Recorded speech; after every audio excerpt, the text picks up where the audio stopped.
Listen to the eagle.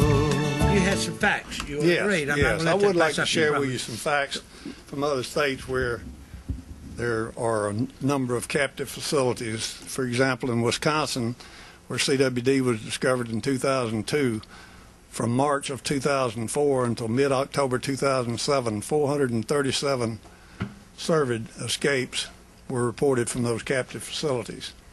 In Michigan in 2004, a review of 584 captive cervid facilities revealed that 37%, or 216 of these facilities, had not complied with existing regulations, and this included 456 previously unreported escapes or intentionally released cervids. In 2005, Michigan hunters harvested 8 deer that had either escaped or been released, and not one of these had been reported missing by the captive facility from which they originated as required by law. That's one of my concerns here. Who let down on enforcement? Who dropped the ball on it? Well, it's a combination of things. When it's turned over to the Department of Agriculture, you've got a veterinarian who may be a great veterinarian but doesn't know anything about wildlife management. That's the same thing that's going to occur here if this bill passes. He may be an absolutely wonderful veterinarian. He doesn't understand wildlife management. He doesn't understand what happens when these animals escape to the wild. No, I'll take issue with you on that, Jim. We plan to leave the hunting ranches under Wildlife and Fisheries, which are habitat managers. They already have control of that. We're not changing that at all. We'll pay hunting license fees to hunt in those enclosures, be under their rules and regulations. The breeding facilities, which will be smaller enclosures, will be under Department of Board of Animal Health, which we feel like is a complete no-brainer. It's just a better fit. Well, that's not what the bill says. That's not what Senate Bill 2530 says. What does it say? It basically says that you will not be required to have a hunting license. You can hunt behind these fences. No. Yes, it does. You read it. You'll have to read that, too. I just read it. No, it specifically states that the hunting enclosures will remain under Department of Wildlife and Fisheries. Okay, who's going to pay for the escapes when they escape? The landowner will. They'll be responsible. They'll have 48 hours, and if they don't adequately capture any animals that might incidentally escape, Dr. Watson and the Department of Game and Fish will be able to come in and take whatever resources it takes to solve that problem. And who's going to pay for that? Well, I'm assuming they're going to send the landowners a bill. Manny earlier talked about these dairy farmers being a good fit.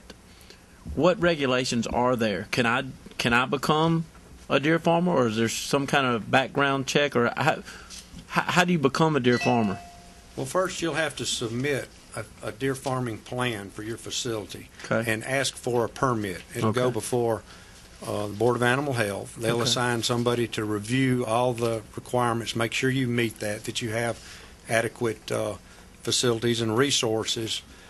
They can actually require a bond, a performance bond. Sure. That if you don't perform, that they can enact that to take it over. Then you'll pay your permit fee and get a permit, and you can then bring in animals from certified sources, approved sources, right, and start your operation. And that's why I've asked, you go into a business, it doesn't work. Who's to say late at night, I may say, you know what, this has cost me more money than I'm making. Open the gate, y'all get out of here. Everybody's got their copy out. We're questioning facts here. Let me read this last paragraph, and then we'll go from there.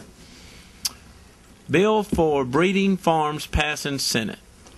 Senate Wildlife Fisheries and Parks Committee Chairman Tommy Snell of Biloxi says farmers also could enclose the deer in pens and sell hunts. You take issue with that? Well, if you say farmers, we can say we could build a 300-acre hunting ranch and hunt farm-raised deer, the prodigy of the breed. This is a breeding bill. That's part of the confusion. We get hunting and breeding mixed up. But actually the clause that we need to read here is line number 73, which says the Department of Wildlife, Fisheries, and Parks shall continue to have authority over the permitted wildlife enclosures. That means we'll have to buy hunting licenses. We'll have to hunt under the seasons. They won't have authority over the permitted breeding facilities. which there's no hunting allowed in there. It brings me to this question before you go, Jim, and you may want to take exception to that. Okay. I have to have a Mississippi hunting license to hunt on any of these future enclosures to hunt or white-tailed existing. deer. To hunt white-tailed deer, period. That's whether right. they're farm raised or whether they're wild in the state. That's right. We're not changing that. Not changing that. Okay. The code that regards hunting in the state by law, by the code, then you look at section 16, line 331, it says chapter 7 of title 49, which is exactly, that relates to hunting, Mississippi Code of 1972 shall not apply to farm-raised white-tailed deer or deer breeding farms regulated by the state veterinarian. They can be hunted behind. They don't have to have a hunting license. They can shoot them at night with a light.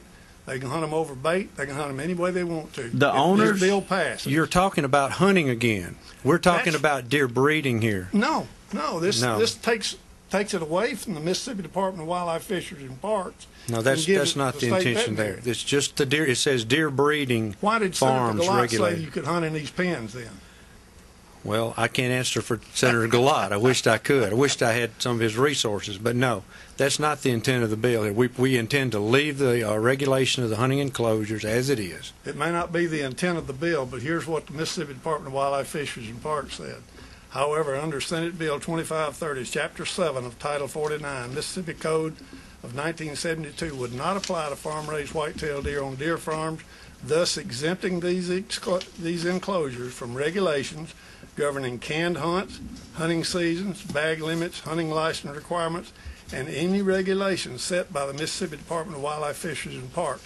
Thus, these animals could be hunted without any regulation or license requirement within these facilities.